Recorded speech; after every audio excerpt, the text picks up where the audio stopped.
दोस्तों नमस्कार।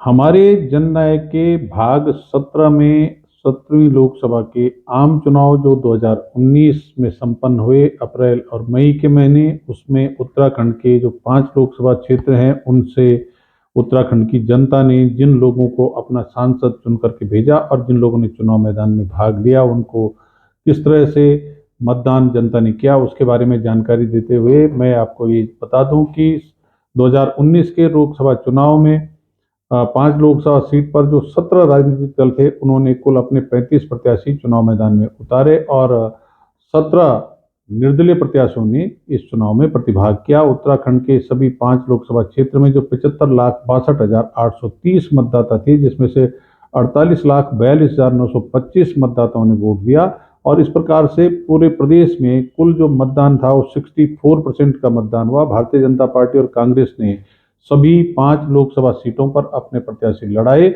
और जिसमें से भाजपा के पांचों प्रत्याशियों को जो वोट मिले वो थे 29,54,837 और कुल मतदान का 61.7%। और कांग्रेस के प्रत्याशियों को जो वोट मिले वो थे 15,20,767 यानी 31.7%। और कांग्रेस के पांचों प्रत्याशी दूसरे स्थान पर रहे। अन्य सभी प्रत्याशियों को जो वोट मिला वो था 66.6% और सारे प्रत्याशियों की जमानत जब्त हो गई। बात करते हैं टिहरी सीट पर कुल 15 लोगों ने इस चुनाव में हिस्सा लिया और कांग्रेस प्रत्याशी प्रीतम सिंह को भारतीय जनता पार्टी की प्रत्याशी रानी राजलक्ष्मी शाह जी ने भारी 3,05,86 मतों से हरा करके और तीसरी बार सांसद चुनी गई। बाकी जो 13 प्रत्याशी थे उन सबकी जमानत जब्त हो गई। माला राजलक्ष्मी शाह जी को जो कुल वोट मिला वो था 5,65,333 यानी 64.30%। कांग्रेस प्रत्याशी प्रीतम सिंह को वोट मिला 2,64,747 और ये था 30.11%। और जो ये चुनावी हार थी अब तक के जो जीत का अंतर था उसमें सबसे ज्यादा टिहरी सीट पर था। आगे बढ़ते हैं सीट संख्या 2 गढ़वाल सीट पर जो कुल प्रत्याशी थे उनकी संख्या थी 9 और इनमें जो कुल वोटर थे 13,55,796। इसमें से जो कुल वैलिड वोट पाया गया वो था 7,42,784 और नोटा को मिले 12,276। इस सीट पर भारतीय जनता पार्टी के तीरथ सिंह रावत को जो वोट मिले 5,06,980 और उसमें ये कुल प्रतिशत था कुल मतदान का 67.77। और इन्होंने कांग्रेस के प्रत्याशी मनीष खंडूड़ी जिनको 2,04,311 यानी 27.31% वोट मिला, तीरथ सिंह रावत जी ने 3,02,669 के अंतर से मनीष खंडूड़ी को हराया। बाकी के जो 7 प्रत्याशी थे उन सबकी जमानत जब्त होगी, सबको 1% से कम वोट मिला। अगली सीट है अल्मोड़ा। अल्मोड़ा सीट पर कम लोग चुनाव मैदान में थे, कुल 6 लोगों ने चुनाव मैदान में प्रतिभाग किया और इस चुनाव में भी जो कुल मतदाता थे 13,37,808, इनमें से 6,94,472 यानी मतदान कम हुआ और नोटा में वोट देने वाले लोग थे 15,505।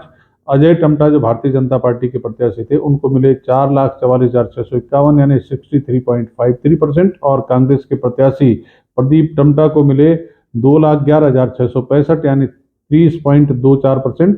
और इस तरह से अजय टमटा भाजपा प्रत्याशी ने प्रदीप टमटा कांग्रेस प्रत्याशी को 2,32,986 मतों के अंतर से हराया।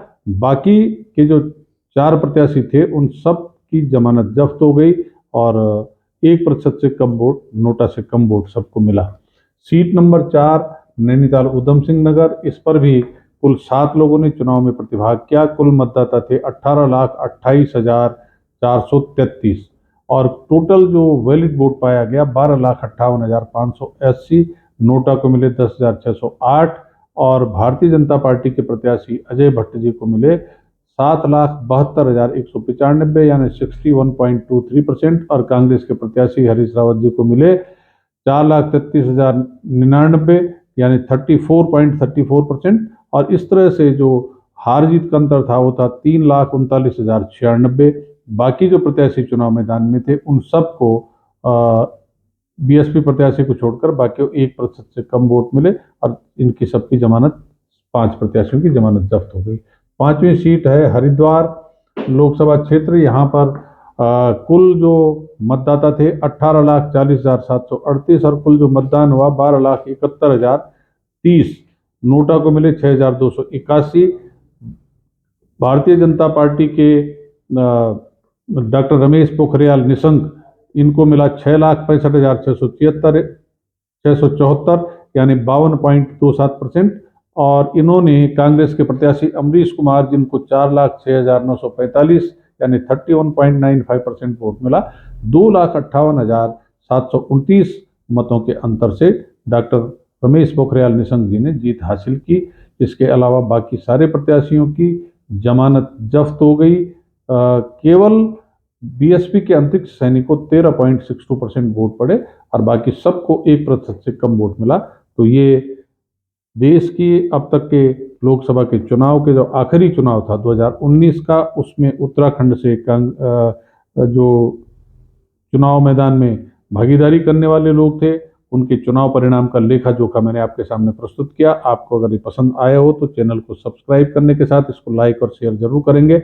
आप सबका धन्यवाद। जय हिंद, जय उत्तराखंड।